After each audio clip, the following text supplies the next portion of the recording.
Occasion ఏదైనా location ఎక్కడైనా తెలుగువారి వేడుక అంటే ఆలివ్ మిఠాయి ఉండాల్సిందే. అమరావతి మాస్టర్ ప్లాన్ని చూసిన వాళ్ళకి ఎవరికైనా కానీ అమరావతిలో అన్నీ అమరుతున్నాయి కానీ సముద్రం లేదు అనేటువంటి ఒక దిగులు వస్తుంది. అమరావతికి సముద్రం ఏంటి అనేది ఆసక్తికరమైన అంశంగా కనిపించవచ్చు.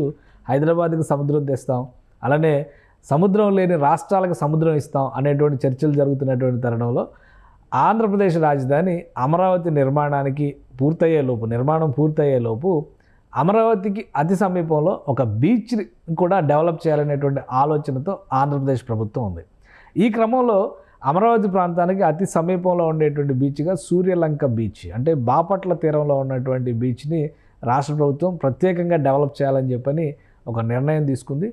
అమరావతి కోర్ క్యాపిటల్ ఏరియాకి చూస్తే కనుక 60 నుంచి 70 కిలోమీటర్ల డిస్టెన్స్లో ఈ బీచ్ ఉంటుంది, సూర్యలంక బీచ్కి ఇప్పుడు కూడా ఇది పాపులర్ బీచే. మనం కొన్ని ఫొటోస్లో కూడా ఇక్కడ చూడొచ్చు. ఎందుకంటే ఈ ప్రాంతంలో కొన్ని వనరుల్ని డెవలప్ చేసేందుకు ఇప్పుడు రాష్ట్ర ప్రభుత్వం గ్రీన్ సిగ్నల్ ఇచ్చింది. జిల్లా కలెక్టర్ దీనిపైన అధ్యయనం చేస్తున్నట్టుగా కూడా అఫీషియల్గా అనౌన్స్ చేశారు.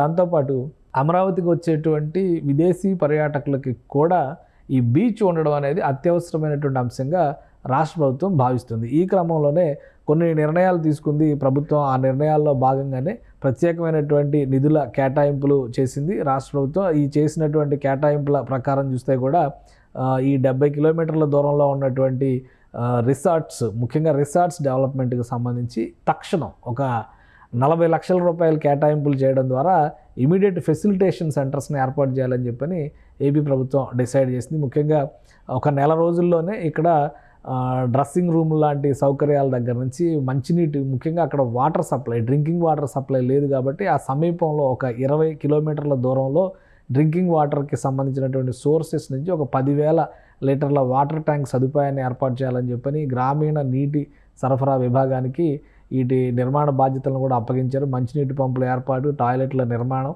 అలానే నెల రోజుల్లో ఇవి రెడీ అవ్వాలి. డ్రెస్సింగ్ రూమ్స్కి సంబంధించి సూర్యలంక బీచ్కి 1-2 కిలోమీటర్ల 2-3 కిలోమీటర్ల దూరంలో మంచినీళ్లు పడేటువంటి భూగర్భ ప్రాంతాలకు సంబంధించి భూగర్భ జల వనరులు లభించేటువంటి ప్రాంతాలను కూడా గుర్తించి ఈ గ్రామీణ నీటి సరఫరా విభాగం ప్రత్యేకంగా పైప్ లైన్ల ద్వారా బీచ్ తీరానికి వాటర్ సప్లై చేసే విధంగా జాగ్రత్తలు తీసుకుంటుంది. అలానే బీచ్లో ఒక ఓవర్ హెడ్ ట్యాంక్ నిర్మాణం జరగబోతుంది.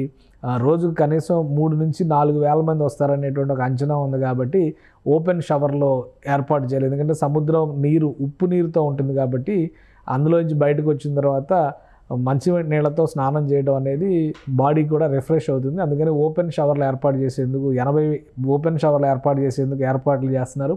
షవర్ల కింద స్నానం చేయడానికి ఇష్టపడ్డ వాళ్ళ కోసం క్లోజ్డ్ బాత్రూమ్లు కూడా ఒక 20 వరకు నిర్మించాలని చెప్పి నిర్ణయించారు. డ్రెస్ చేంజింగ్ కోసం ఒక 30 రూములు నిర్మించబోతున్నారు. సో వీటన్నిటిని కూడా అఫీషియల్గా డిస్ట్రిక్ట్ కలెక్టర్ ఒక అనౌన్స్మెంట్ రూపంలో రిలీజ్ చేశారు. దీనికోసం తక్షణం ప్రభుత్వం ఒక 40 లక్షల రూపాయల నిధుల్ని విడుదల చేసింది. ఎందుకంటే ఉగాది నుంచి ఒక టార్గెట్ పెట్టుకుంది రాష్ట్ర ప్రభుత్వం. అమరావతిలో పెద్ద ఎత్తున యాక్టివిటీస్ చేయాలి. ఆ యాక్టివిటీస్కి తగ్గట్టుగా విదేశీయాల నుంచి, అలానే దేశంలోని ప్రముఖ సంస్థల నుంచి అనేక మంది ప్రతినిధులు ఆంధ్రప్రదేశ్కి వచ్చేటువంటి అవకాశం ఉంది. వాళ్ళందరికీ కూడా ఆంధ్రప్రదేశ్లో ఉన్నటువంటి ప్రత్యేక వనరుల్ని షోకేస్ చేయాల్సినటువంటి అవసరం ఉందని చెప్పని రాష్ట్ర ప్రభుత్వం భావిస్తుంది.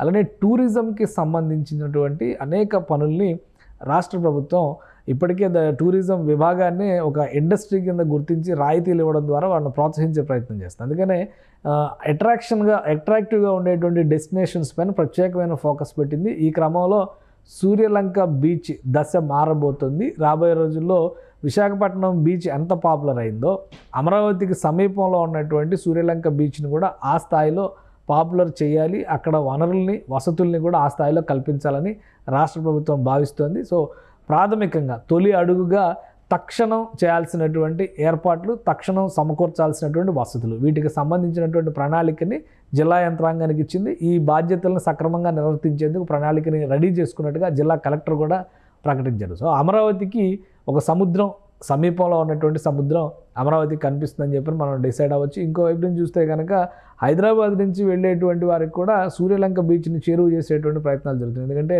నకరేకల్ మీదుగా వెళ్ళేటువంటి జాతీయ రహదారిని అమరావతి నుంచి అలానే బీచ్ వరకు వెళ్ళే విధంగా ఈ జాతీయ రహదారిని 2 దశలుగా విస్తరించేటువంటి ప్రణాళికను కూడా రాష్ట్ర ప్రభుత్వం కేంద్రం ముందర పెట్టింది. సో ఇవన్నీ కలిసి వస్తే అమరావతి సమీపంలో ఉండేటువంటి ముఖ్యమైన బీచ్గా సూర్యలంక బీచ్ మరింత పాపులర్ అయ్యే అవకాశాలు కనిపిస్తున్నాయి. సుమన్ టీవీలో మీ పర్సనల్ అండ్ బిజినెస్ ప్రమోషన్స్ కోసం కింది నెంబర్కి కాంటాక్ట్ చేయండి.